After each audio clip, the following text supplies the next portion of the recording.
아멘. 오늘 사도 바울이 이렇게 말합니다. 그러므로 생각하라. 근데 이 말은 단순한 접속사이거나 환기를 요청하는 말이 아닙니다. 여러분, 이 말은 잊지 말고 이것은 반드시 기억해야 합니다 라는 뜻이에요. 이 생각하라 라는 이 헬라어 원문의 단어는 문에모니오라는 말인데 기억하다, 되새기다 라는 뜻을 갖고 있어요.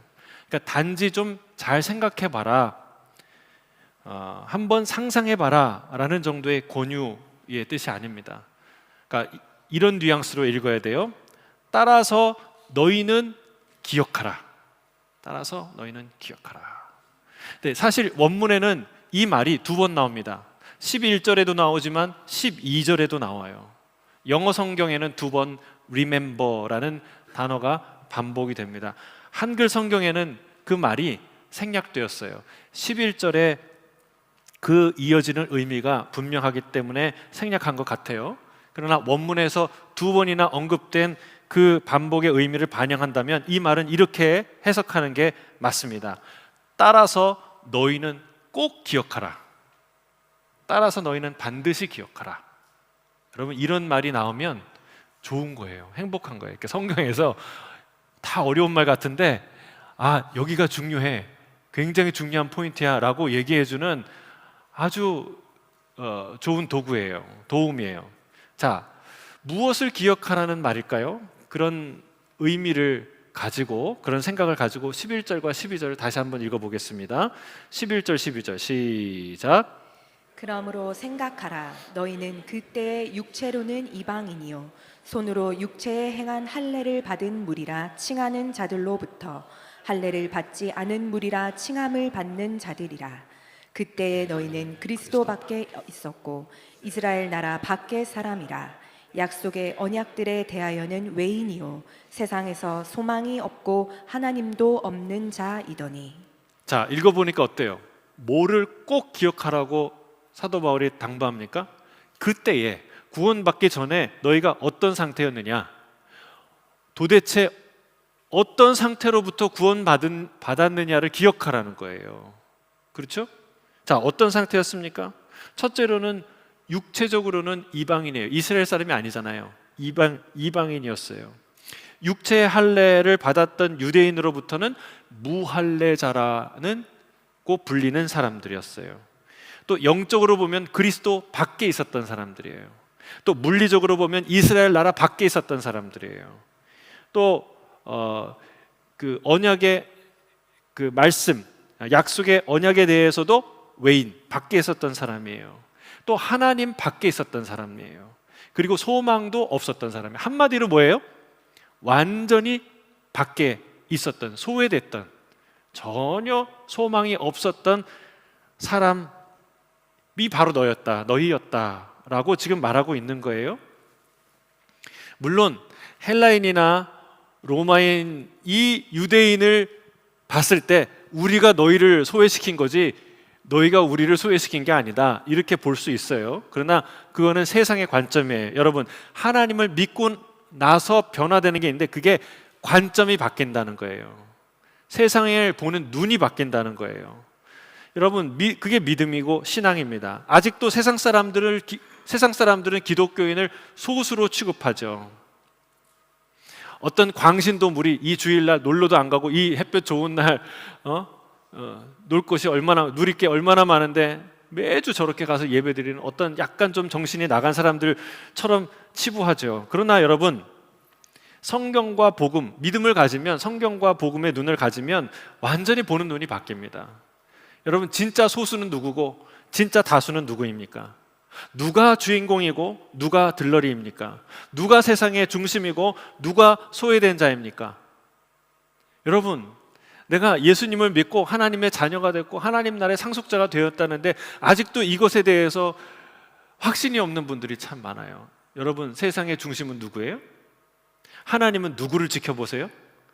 세상에 많은 사람이 있지만 하나님이 진짜 이 창조주가, 이 온 땅을 다스리시는 그분이 관심 있게 지켜보는 대상이 누구냐는 거예요. 여러분, 세상에 높은 사람이 아니라 바로 그분의 아들, 그분의 딸들인 줄 믿습니다. 하나님은 누구에게 도대체 하늘에 속한 모든 신령한 복을 다 주시냔 말이에요. 그리스도인인 줄 믿습니다. 옆에 있는 분에게 당신은 세상의 중심입니다, 이렇게 얘기해 주세요. 왜요? 하나님이 지켜보세요. 하나님의 관심 대상이니까, 하나님의 소유이니까.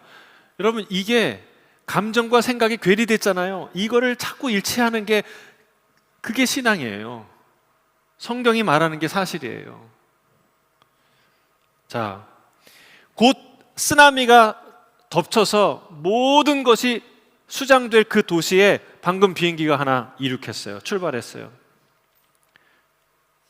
다음 주로 그 티켓을 미루려고 애쓰다가 자리가 없어서 그 승무원이 하도 이번에 가라고 설득을 해서 할 수 없이 타게 된 비행기였어요.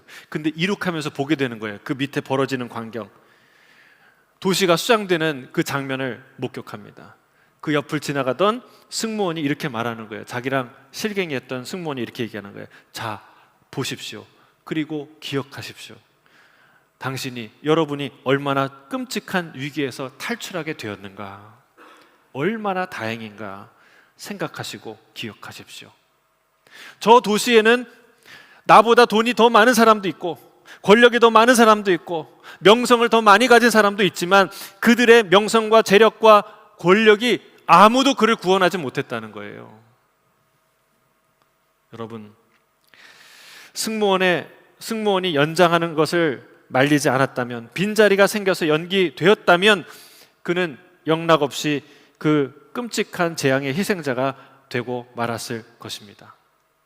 여러분, 도대체 우리가 어떤 지경에서 구원받은 것인지를 알아야 얼마나 내가 다행인지, 이 구원의 가치가 무엇인지, 하나님이 전부터 예비하신 그 구원의 선한 삶이 무엇인지를 알게 되고 그걸 살 수 있게 되는 거예요. 하나님이 우리에게 주신 구원의 삶은 뭐예요? 에베소서의 말, 오늘 본문의 그 단어로 말하면 하나됨. 고린도전서 12장의 언어로 말하면 그것은 사랑입니다. 여러분, 구원받아서 그 구원에 맞는 하나님이 예비하신 우리가 살기 원하는 삶이 있는데 그게 바로 사랑이라는 거예요. 하나됨이라는 거예요. 본문의 메시지는 아주 명료합니다. 그리스도께서 십자가에서 화목제물로 자기 자신을 주셔서, 자기 육체를 주셔서 막힌 담을 하셨다는 거예요. 막힌 담을 하셨어요. 이건 무슨 벽이냐? 사람과 사람 사이에 있는 벽, 그리고 하나님과 인간과 하나님 사이에 있는 벽. 여러분, 우리가 하나 되려고 하지만 하나 되기 어려운 수많은 갈등과 문제가 있죠. 그의 근원이 어디에 있는 것 같아요? 여러분, 우리 안에 벽이 있다는 거예요. 아무리 하나님께 신께 가려고 애를 쓰는 수많은 종교인들이 있지만 하나님께 도달할 수 없어요. 왜요? 하나님과 우리 사이에 벽이 있으니까. 근데 이 벽을 허무신 분이 예수 그리스도고, 그 허무신 사건이 십자가라는 거예요. 할렐루야.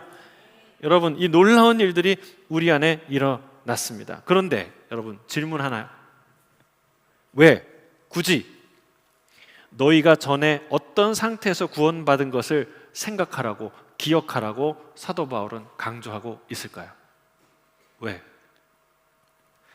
여러분, 그것은 바로 교회의 하나됨을 강조하기 위함입니다.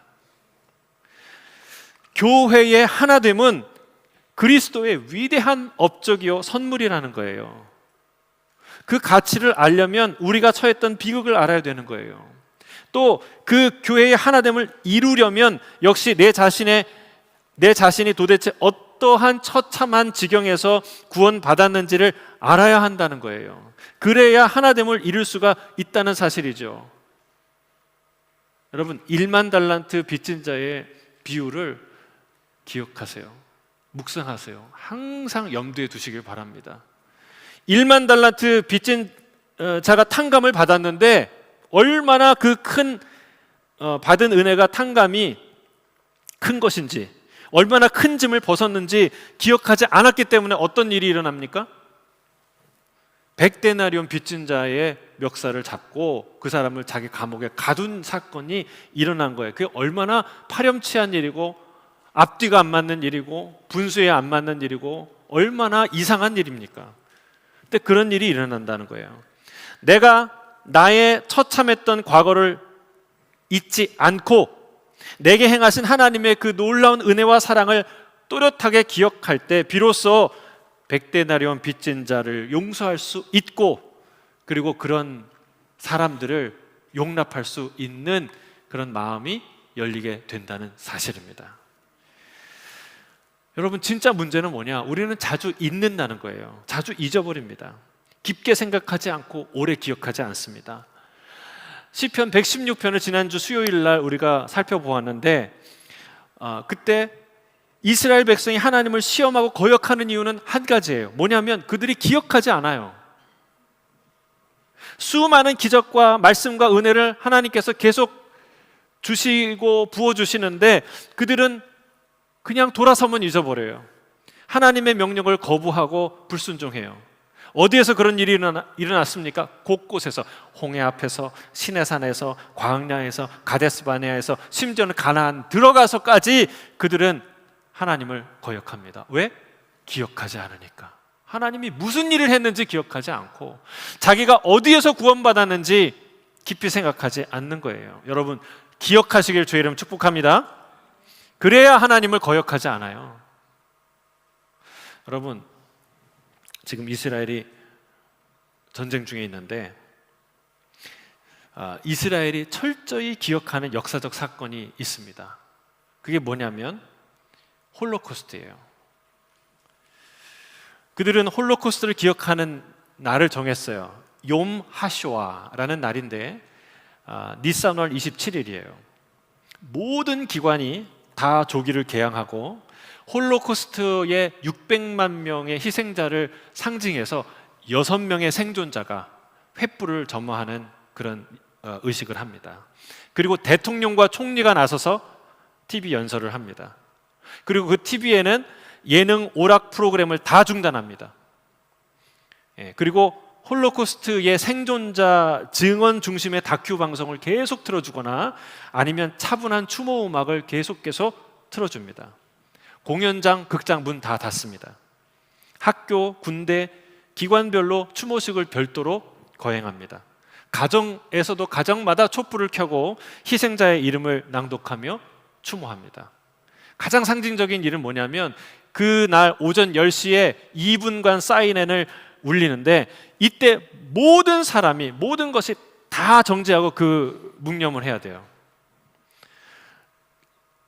길에 가던, 고속도로에 가던 차도 서야 돼요. 그리고 차에서 내려야 돼요. 내려서 2분간 모든 사람이 침묵에 동참해야 돼요. 그러니까 나라 전체를 올 스톱 시키는 거예요. 그날, 그 시간 2분 동안은 모든 나라가 다 쓰는 거예요. 여러분, 왜 이스라엘이 과거에 이 사건을 이렇게 철저히 기억하게 하는 걸까? 그거는 과거에 집착하는 현상인가요? 그렇지 않습니다. 복수를 위해 칼을 가는 걸까요? 그렇지 않습니다. 현재 이스라엘과 독일은요, 거의 동맹 수준으로 잘 지내고 있어요. 그럼 왜 이렇게 기억하는 걸까? 이렇게 질문을 해보세요. 이스라엘이 도대체 왜 강할까? 강한 이유가 뭘까? 이스라엘은 이집트랑 싸우고 지금 이란도 싸우고 주변에 있는 모든 강대국, 중동의 강대국들과 싸우는데 중동 사람들은 한 나라만 싸우는 게 아니잖아요. 같이 하나가 되어서 싸우잖아요. 근데 어떻게 이겨낼까? 어떻게 망하지 않고 지금도 이겨내고 있을까? 이유는 한 가지입니다. 여러분, 역사의 교훈을 잊지 않기 때문에 그렇습니다. 1400만, 전 세계에 흩어진 1400만 유태인 중에 600만이 학살당했어요. 이거는 세계사에서 유례를 찾기 힘든 제노사이드예요. 뿐만 아니라 그들은 역사 내내 곳곳에서 세계 가는 곳마다 반유대주의의 박해를 받아왔습니다. 그래서 혹자는 이렇게 얘기하는 거예요. 이스라엘은 질 수 없기 때문에 지지 않는 나라다. 왜? 한 번의 패배는 완전한 멸절을 의미하기 때문에 그렇다. 그들은요, 그걸 기억하기 때문에요, 그 안에 정치적으로 거기는 내각제인데 수시로 막 총선을 하고 서로 야당과 여당이 싸우고 난리도 아닙니다. 몇 년 전인가는 한 해에 총선을 3번인가 4번을 해요. 난리도 아니에요. 그런데 국가적 위기 앞에서 이들은 여야를 막론하고 딱 하나가 됩니다. 그리고 보통 전쟁이 나면 다 해외로 도망가잖아요. 전쟁 피해서. 근데 이들은 전쟁 소식을 듣고 해외에 있던 유대인들이 다시 비행기를 타고 들어와요. 왜 그럴까요? 역사를 잊지 않기 때문에 그래요.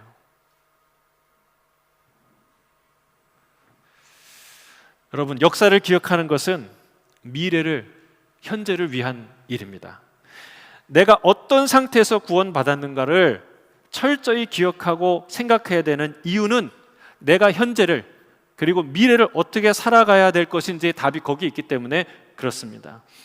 사랑하는 성도 여러분, 우리가 얘기를 좀 앞으로 돌아가서 구원받기 전에 우리가 처한 현실은 무엇이었는지 돌아보세요. 깊이 생각을 해보세요.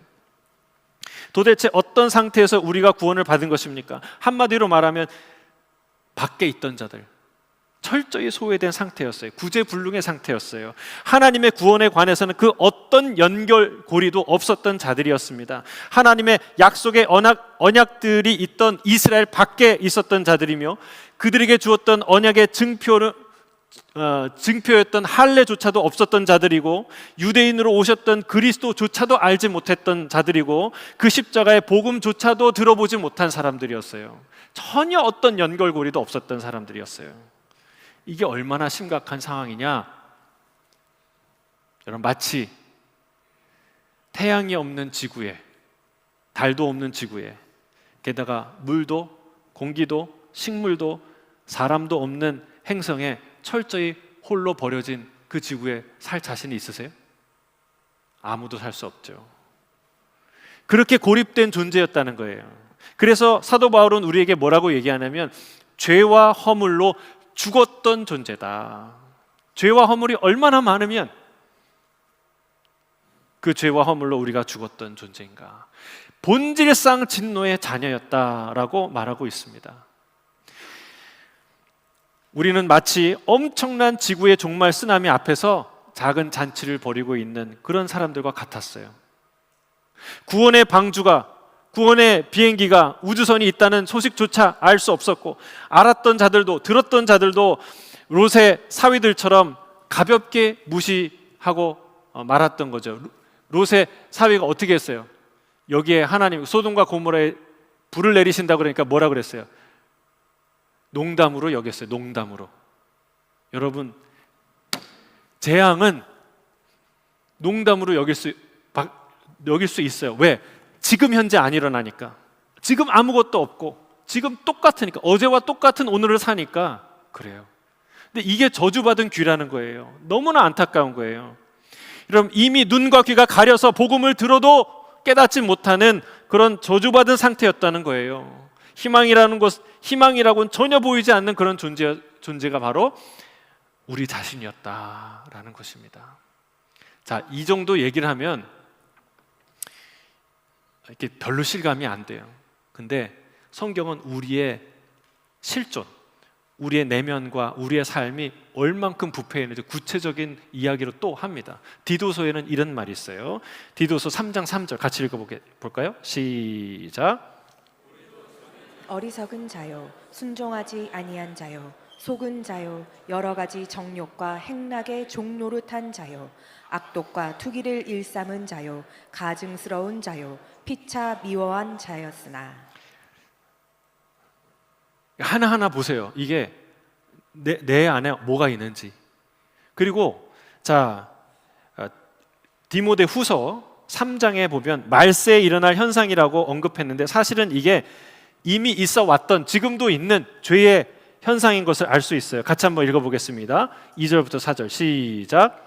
자기를 사랑하며 돈을 사랑하며 자랑하며 교만하며 비방하며 부모를 거역하며 감사하지 아니하며 거룩하지 아니하며 무정하며 원통함을 풀지 아니하며 모함하며 절제하지 못하며 사나우며 선한 것을 좋아하지 아니하며 배신하며 조급하며 자만하며 쾌락을 사랑하기를 하나님 사랑하는 것보다 더하며.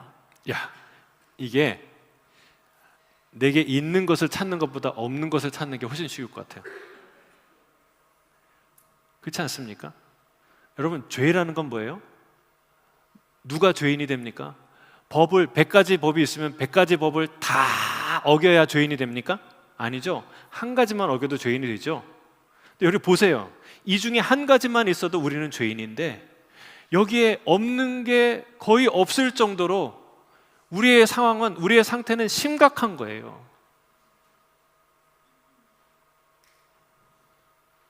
돈을 사랑하는 것, 부모를 거역하는 것, 그리고 무정한 것, 원통함을 풀지 않는 것, 조급한 마음, 여러분, 쾌락을 하나님보다 더 사랑하는 것, 이게 하나하나가 다 죄인데 이게 그냥 한두 개만 있는 게 아니라 세트로 우리 안에 다 있단 말이에요. 그러니까 이게 내가 내 자신을 돌아볼 때 나는 좀 괜찮은 것 같은데 그렇지 않다. 그걸 알아야 된다. 이거 알아야, 여러분, 그걸 알아야 우리가 그리스도 안에서 하나 되는 아주 중요한 앞으로 나아가는 힘을 얻어요.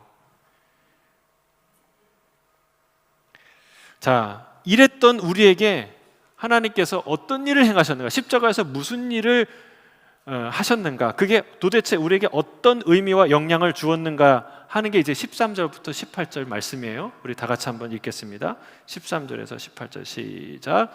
이제는 전에 멀리 있던 너희가 그리스도 예수 안에서 그리스도의 피로 가까워졌느니라. 그는 우리의 화평이신지라. 둘로 하나를 만드사 원수된 것 곧 중간에 막힌 담을 자기 육체로 허시고 법조문으로 된 계명의 율법을 폐하셨으니 이는 이 둘로 자기 안에서 한 새 사람을 지어 화평하게 하시고 또 십자가로 이 둘을 한 몸으로 하나님과 화목하게 하려 하심이라. 원수된 것을 십자가로 소멸하시고 또 오셔서 먼 데 있는 너희에게 평안을 정하시고 가까운 데 있는 자들에게 평안을 전하셨으니 이는 그로 말미암아 우리 둘이 한 성령 안에서 아버지께 나아갈 얻게 하려 하심이라. 자, 긴 얘기를 하는 것 같은데 핵심은 처음에 있습니다. 두 갈씩으로 말하고 있어요. 13절에 전체 핵심을 말하고 14절부터 그 의미의 구체적인 의미들을 설명해 나가는 것이죠. 자, 이제는 그때와 다르다는 거예요. 다른 존재가 되었어요. 전에는 멀리 있던 자였는데, 그리스도에게서 멀리 있던 자였는데 구원의 은혜로부터 철저히 소외된 자였는데, 그랬던 너희가 그리스도 예수 안에서 그리스도의 피로 가까워졌다라고 말합니다. 어떤 일이 일어났어요? 그리스도의 피로 가까워졌다. 그러면 그게 또 구체적으로 어떤 의미가 조금 더 설명해요. 자, 원수 되었던 담이 우리 안에 있었어요. 근데 그 담을 예수 그리스도께서 자기 육체로 십자가에서 희생되심을, 제물이 되심을 통해서 그 육체로 헐어서 한 새 사람이 되게 하셨다. 그래서 우리가 화평을 누리게 하셨다라고 말하는 거예요. 너도 새 사람, 나도 새 사람, 그래서 우리 모두 한 새 사람이 돼서 화평을 누리게 하셨다. 근데 이 화평이요, 두 가지, 대상에 따라 두 가지 의미를 의미해요. 첫째는 하나님과의 화평, 둘째는 성도 간의 화평. 여러분, 이게 복음의 진수예요. 그리고 교회의 본질입니다. 여러분, 예수 믿는 사람은 어떤 삶을 살아야 돼요? 교회는 어떤 곳이어야 돼요? 교회는 하나 되는 곳입니다. 그게 복음의 내용이고 진수예요. 본질이에요. 물론 첫 번째로 중요한 게 하나님과 하나 되는 거죠. 근데 그것만 중요했다면 우리가 여기 이렇게 모일 필요가 없어요. 각자 자기 집에서 예배하거나, 그리고 수도원에 각자 더 깊이 하나님과 하나 되기 위해서 수도원으로 다 갔을 거예요. 그렇죠? 교회에는 본질적으로 중요한 또 하나의 하나됨, 하나님과 하나됨 뿐만 아니라 그것과 같은 것이지만 또 다른 의미의 하나됨이 있다는 거예요. 그건 뭐냐? 너와 나의 하나됨, 유대인과 이방인, 이방인과 유대인의 하나됨이라는 사실입니다. 이게 왜 중요하냐? 너무나 예수님께서 새 계명을 내가 너희에게 주노니 뭐라고요? 어떻게 하라고? 헌금도 많이 내라고요? 선교도 많이 하라고요? 기도도 많이 하라고요? 선교, 헌금, 예배, 기도 다 중요합니다. 다 중요한데 새 명령의 핵심은 뭐예요? 모르세요? 다시 한번. 예수님이 어떤 새 계명을 주셨어요? 어떻게 사랑하라고요? 내가 너희를 사랑한 것 같이 너희도 서로 사랑하라. 이게 새 계명이에요. 교회의 본질, 십자가의 복음의 본질이고 교회의 본질이라는 거예요. 여러분 잘 보십시오. 사도 바울의 마지막 진술, 오늘 본문의 마지막 진술이 이렇습니다. 이는 그로 말미암아 우리 둘이 한 성령 안에서 하나님께 나아감을 얻게 하려 하심이라. 누가요? 우리 둘이. 나 유대인, 너희 이방인. 우리 둘이 함께 하나가 되어서 하나님께 나아갈 수 있게 하셨다. 무엇을 통해? 십자가를 통해. 사도 바울이 이 서신서를 쓴 중요한 목적이 바로 이거예요. 여러분, 이 말은 여기서 끝나지 않습니다. 다음 주에 볼 우리 뒷부분에 무슨 말을 하고 있어요? 우리가 서로 연결되어 주 안에서 함께 성전으로 지어져 간다라고 이 말을 해요. 또 4장 3절에 보면 성령이 하나 되게 하신 것을 힘써 지키라 라고 말씀해요. 그리고 6장 전후로는 남편과 아내와 자녀와 그리고 종과 상전이 어떻게 하나 되는가 구체적인 이야기를 합니다. 여러분, 이 하나됨은요 교회의 실제적인 문제일 뿐만이 아니라 본질적인 문제입니다. 교회는, 정리합니다, 교회는 한 성령 안에서 그리스도로 하나 되어 함께 하나님께 나아가는 공동체인 줄 믿습니다. 여러분 별로 동의하고 싶지 않으세요? 중요한 본질이에요. 교회가 교회되게 하는 핵심에 대해서 말하고 있는 거예요. 이렇게 되기를 바라지 않습니까? 이렇게 되어야 하지 않겠습니까? 다시 한번 선포합니다. 교회는 한 성령 안에서 그리스도로 하나 되어 함께 하나님께 나아가는 공동체인 줄 믿습니다. 그래서 남자와 여자의 성별도, 부모와 자녀의 세대 차이도, 부자와 가난한 자의 경제적 차이도, 보수와 진보의 정치적 색깔도 뛰어넘어 사랑으로 하나 되는 공동체인 줄로 믿습니다. 초대교회는 실제로 그렇게 했어요. 여러분, 남녀의 사회적 지위가 엄연히 다른 그 시대에 남녀가 하나 되어서 예배했어요. 여러분, 불과 2000년이 아니라 100년 전에 우리 한국에 새로 지었던 그 복음을 듣고 처음으로 지었던 교회의 구조가 어떻게 되는 줄 아세요? 기역자의 기역자. 왜? 중간에 목사님이 있고 남자 성도 섹션, 여자 성도 섹션이 따로 있었어요. 제가 다닐 때 교회 다닐 때만 해도 성도가 좌우로 갈라졌어요. 가운데 이렇게 통로가 있으면 홍해의 길처럼 쫙 나 있고 이쪽에는 남자가 앉으면 이쪽엔 여자가 앉고. 불과 100년 전이에요. 그런데 2000년 전에 남자와 여자가 함께 모여서 예배드렸다는 거예요. 그리고 고린도전서 여러분 우리가 보셔서 알겠지만 거기서 여자들 함부로 예언하지 말라, 이 얘기는 뭐예요? 여자들이 나와서 함부로 예언도 했다는 거예요. 대단한 거예요. 놀라운 거예요. 여러분, 종과 상전은 겸상, 같이 밥 먹을 수 없을 뿐만이 아니라 같은 자리에 같은 공간에 앉을 수도 없는 자들이었어요. 그런데 그들이 종과 상전이 함께 예배했습니다. 더욱이 함께 할 수 없었던 사람들은 이방인과 유대인, 서로를 벌레처럼 무시하고 멸시하고 거부했던 그들이 한 교회에서 함께 예배드렸다는 거예요. 할렐루야. 여러분, 이것 자체가 교회가 그리스도의 몸이라는 강력한 증거라는 사실입니다. 예수님의 말씀이 진실로 드러난 거예요. 너희가 서로 사랑하면 이로써 모든 사람이 너희가 내 제자인 줄 알리라.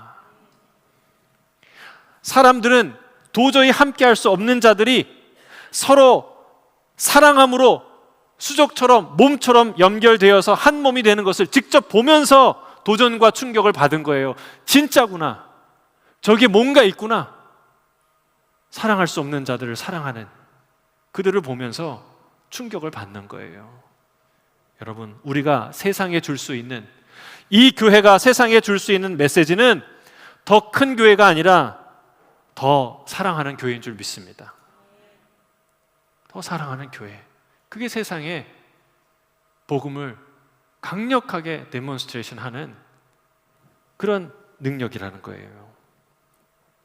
이것이 교회의 본질이요 사명인데, 그런데 왜 많은 교회들이 우리는 하나 되지 못할까요? 오늘 본문이 얘기하고 있는 거예요. 그것은 어떤 것을 기억하지 않고 깊이 생각하지 않기 때문이다. 그건 뭐예요? 첫째는 십자가에서 무슨 일을 하셨는지 깊이 생각하지 않고, 둘째는 내가 전에 어떤 상태에서 구원받은 것인지를 알지, 깨닫지 못하고 기억하지 않기 때문에 그렇다. 여러분, 기억해야 하고 기억해 내시기를 바랍니다. 기억하고 기억해 내시기를 바랍니다. 여러분, 1만 달란트 탕감받은 자의 어리석은 행동을 기억하세요. 왜 그는 100데나리온 빚진 자를 잡아 가두는 일을 뻔뻔하게 했습니까? 자신이 얼마나 큰 구원을 받았는지 기억하지 않았기 때문이에요. 그것을 깊이 생각하지 않았기 때문이에요. 1만 달란트 탕감받았다는 것은 말할 수 없는 큰 은혜를 받았다는 것인데, 말할 수 없는 큰 빚을, 큰 어려움을 벗어났다는 것인데 그걸 기억하지 않은 거예요. 구원을 받고도, 큰 은혜를 누리고도 그런 남의 멱살을 잡고 사는 인생 살 수 있다는 것이죠. 여러분, 내가 받은 구원의 깊이 제대로 깨닫고 기억하시는 저와 여러분 되시기를 바랍니다. 한마디로 말하면 왜 그거 못하나? 내 자신이 얼마나 끔찍하고 가망성이 없고 흉악한 죄인이었는지 잘 알지 못하기 때문에 그렇습니다. 하나님께서, 성경은 반복적으로 얘기하는, 하나님께서 우리가 죄인 되었을 때에 사랑하셨다라고 말씀하십니다. 원수 되었을 때 사랑하셨다라고 말합니다. 우리가 형편 있을 때 사랑한 게 아니라 형편 없을 때, 내가 나를 보기에도 민망할 때, 얼굴을 들 수 없을 때, 그때 이미 나를 사랑하셨다라고 성경은 말하고 있습니다. 하나님께서 그 무한한 사랑으로 우리를 살려놓고 좀 볼만하게 해놓으신 상태가 이 상태예요. 저와 여러분의 이 상태예요. 그런데 좀 볼만하게 해놓으니까 무슨 소리 하는 거예요? 아, 나는 저 사람보다는 낫지. 나는 저 인간보다는 낫지.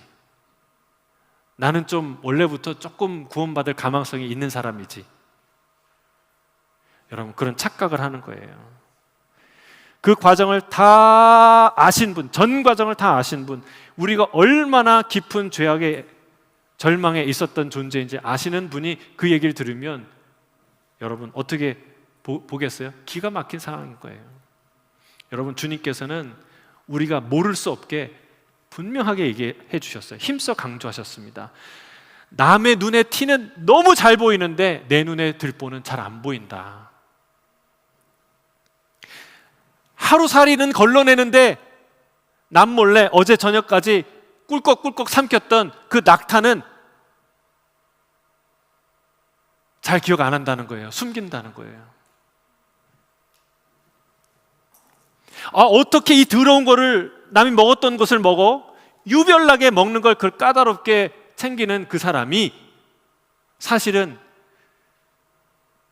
우리의 영혼과 우리의 존재를 진짜 더럽게 만드는 그 입에서, 중심에서 나오는 그 입에서 나오는 그 더러움을 거리낌 없이 신경도 쓰지 않고 아무 말이나 한다는 거예요.